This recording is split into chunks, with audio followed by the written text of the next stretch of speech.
सम्पूर्णमा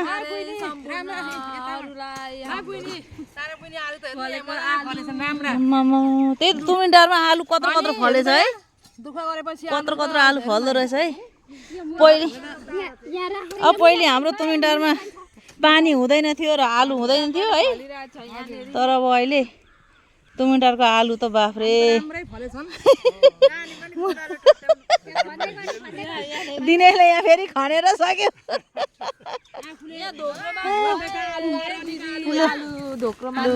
अनि आलु हेर त कत्रो कत्रो आलु तुमिनटारको आलु है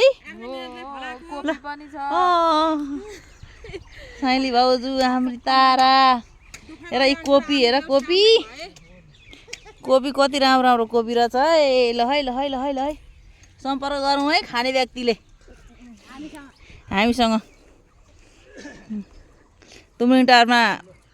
जाउँला दाला भात खाउँला भन्थ्यो उहिले है अब अहिले तुमिनटार जाउँला आलु र भात खाउँला हो नि लु लु लु गाइजहरू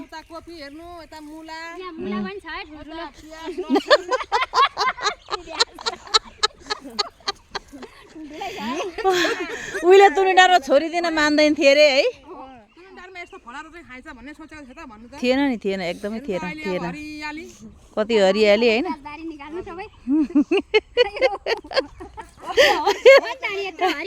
यत्रो हरियाली छ आलुबारी छ हाम्रो है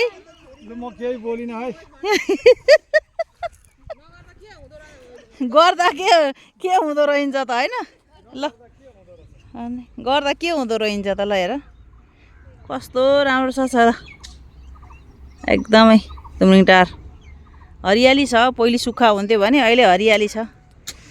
एकदम हरियाली ल है दिनेश अलिक दरो दरो गरेर खानु अलिक किन अलिक गहिरो राम्रो फलेछ त है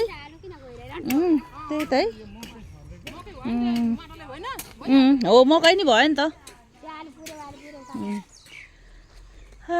ल है यो चाहिँ हाम्रो खानेपानी सिँचाइ यहीँबाट पानी झर्छ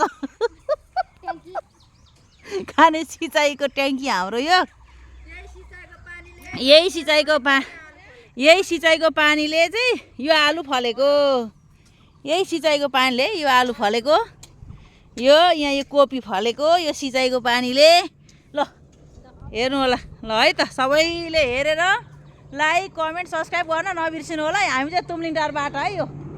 ल सेयर पनि गरिदिनु होला हामी तुमिनटारबाट ल धन्यवाद।